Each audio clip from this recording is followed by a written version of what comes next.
Do you want to construct your own portfolio but have no idea what you're doing? Then grab a piece of paper and a pencil and get ready. My name is Brennen Schmertmann. I'm owner of Therese Financial, current investment advisor, former math teacher, and this is my investing school, where I teach you the things about investing that I don't think they teach you in regular school. Today's topic is going to be constructing a portfolio. All right, so let's get started. Step one is going to be one of the most important pieces. And step one is going to be setting your goals, your time horizon, and your risk tolerance. So let's start off with goals. What is a goal? Well, for people, it could be really anything that you want it to be, but it's important that your goal is detailed and it can be objectively looked at, which means that I can collect data on it and I can see my progress as the years go on. So, for example, some people set retirement plans for goals. I want to retire at the age of 55 with X million dollars, and this is where I want to live. Or I want to plan for my kids' college education. I want to help them pay for it. It could even be, hey, I want to pay for a down payment on a new house in 3 to 5 years. Whatever it is, you need to make sure that it's detailed and that you can collect data to see how close you are to achieving that goal. Number two is going to be time horizon. A little bit easier to think about. Time horizon is basically going to be, when am I going to need this money from these investments? So if you're thinking about a down payment on a house, it could be, I'm going to need this money in the next 3 to 5 years. So that's going to be your time horizon. You want to make sure that your time horizon is a little bit more specific, saying that I'm going to need this money in the next 50 years is not really a good time horizon. It needs to be a range of years. So like 3 to 5, 6 to 12, 10 to 15, things like that. And then the last thing that we're going to talk about is risk tolerance. Now, I can't tell you what's an appropriate risk tolerance for you. However, companies like Charles Schwab have something called an investor profile questionnaire, which will give you a bunch of questions, and that will give you at least a good starting point to help you figure out what kind of risk tolerance you should take on as an investor. Now, there are 5 major types of risk tolerance. There's aggressive, there's moderately aggressive, there's moderate, there's moderately conservative, and then there's conservative. Once you've determined your goals, time horizon, and risk tolerance, the next thing that we need to do is to figure out what a proper allocation is going to be for our portfolio that's going to meet our goals, meet our time horizons, and meet our risk tolerance, which leads us to step 2, determine your allocation. Now, in my opinion, a good rule of thumb for allocating according to your risk tolerance is the following. An aggressive risk tolerance should be 75% in stocks, 25% in bonds. Moderately aggressive should be 60% stocks, 40% bonds. A moderate risk tolerance should be 50% stocks and 50% bonds. Moderately conservative, 40% stocks, 60% bonds. And then a conservative allocation would be 25% stocks and 75% bonds. When it comes to alternatives, in my opinion, it should be no more than 10% of your portfolio. However, if you want to invest in alternatives, I believe you should take the percentage away from the stock portion of the portfolio. And alternatives are commodities, cryptocurrencies, private equity, private real estate, direct lending, and a lot of other ones. Now, one important thing to remember about alternative investments is that they're a little unique. Now, at Therese Financial, we don't offer illiquid alternative investments. And when you're looking at alternative investments like direct real estate or commodities or cryptocurrencies and all the other ones, you want to make sure that you're really diving deep and you're reading about them and making sure you're doing your research, because they can have some weird things where maybe they are a closed-end fund and they only allow you to do redemptions certain times during the year. Maybe they have unique trading strategies where they're using options or they're using derivatives. There's a whole bunch of different things that could happen.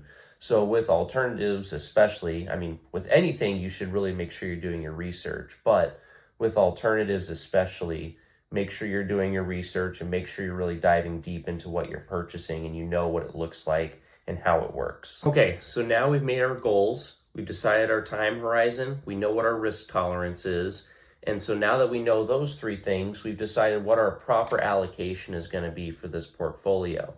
And like we talked about, when you're doing an allocation, it's going to be broken up into three categories: stocks, bonds, and alternatives, which leads us to step 3, which is portfolio breakdown. So when we're breaking down a portfolio, like we said, we have stocks, bonds, and alternatives, but those can be broken down even further. So we have like US stocks, large, mid, and small cap companies, international stocks, emerging market stocks, real estate stocks, US Treasury bonds, corporate bonds, municipal bonds, junk bonds, government agency bonds, mortgage-backed securities, hedged equity, private real estate, commodities, crypto. The list goes on and on. It can be a little overwhelming to figure out which types of options to go with and which ones to leave behind. However, the beauty of constructing your own portfolio is that you can make it as complex or as simple as you want it to be. For example, Tommy here has taken an investor profile questionnaire and determined that his risk tolerance is moderately aggressive, and he wants to plan for his retirement, which is in 30 years. So going off our chart from earlier, that puts Tommy in 60% stocks and 40% bonds. So what does he put his money in? Well, that leads us to step 4. Now, there are various different types of portfolio strategies out there, and today we're going to cover a few. Full disclosure, I am not recommending any of these portfolios, and I'm not going to say that they're the best. They are just examples to show an example of portfolio construction, and you should not construe this as financial advice or a recommendation. Strategy number 1 is going to be passive index investing. This is a very common strategy, and it's centered around the idea that most money managers can't beat the index. And there's a lot of different indexed ETFs out there that you can invest in.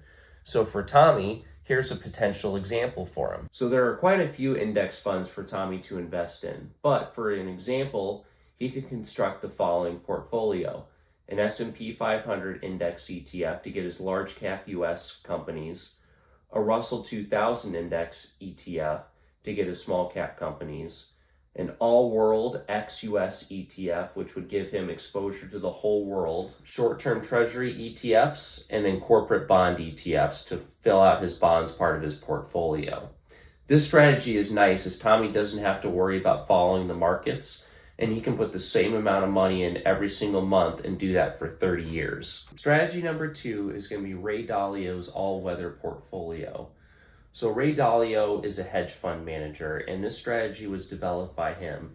And what the Ray Dalio all-weather portfolio is a globally diversified portfolio that can supposedly perform well in various market conditions, hence the name all-weather. And how it's constructed is it's 30% stocks, 40% long-term bonds, 15% intermediate-term bonds, 15% commodities. So for Tommy, for example, this is a potential portfolio that he could construct. The S&P 500 index fund, you'd put 30% into that. An all commodity fund would be 15%. Long-term US Treasury funds, which would be 40%. And then intermediate term US Treasury funds, which would be the other 15%. And then Tommy would dollar cost average his money for the next 30 years, same as strategy number 1. So these are both pretty passive types of portfolios. Strategy number 3 is going to be Warren Buffett's 90-10 strategy. 90% in a low-cost index fund, which you could be like the S&P 500 fund, and then 10% in short-term government bonds, whether that's you're buying a short-term government bond fund or you're buying US Treasury bills. It's short, it's simple, it's the same dollar cost averaging approach that the first 2 strategies had. The last strategy we're going to talk about is the Benjamin Graham defensive investor portfolio strategy, where we're going to put 60% in 10 to 15 individual stocks and then 40% in US Treasury bonds. If you're an individual who wants to invest in individual stocks, then this portfolio may be more appropriate for you. In the Intelligent Investor book, Benjamin Graham discusses that the defensive investor should only buy stocks in well-established companies with long track records of earnings growth and dividend payments, amongst other things. He also states that the defensive investor should only purchase high-grade bonds like U.S. Treasuries. Be warned though, individual stocks can be a dangerous game, and I would recommend doing considerable research and learning, like reading The Intelligent Investor, before diving into this portfolio strategy. It isn't for everyone and requires way more work than other strategies listed above. There are numerous other portfolio strategies out there, some that may work better for you and some that may not. Whatever you decide to go with, make sure you do your homework and make sure you do your research before you decide to go with the strategy. And also make sure that that strategy is going to help you fulfill your goals and fulfill your time horizon and also align with your risk tolerance as well. Whatever strategy that you have come up with, it's important to stick with it. The only exception being that you're just flat out wrong and you made a huge giant mistake. Other than that though, you should give your plan some time before you're upending it. You don't want to find yourself in a situation where your plan's changing every 6 months. That can possibly lead to a disaster. If you're somebody who wants to get started with investing or want to get started on designing and constructing a portfolio, give me a call or send me an email and we'll get an appointment scheduled. And as always, please remember to like and subscribe.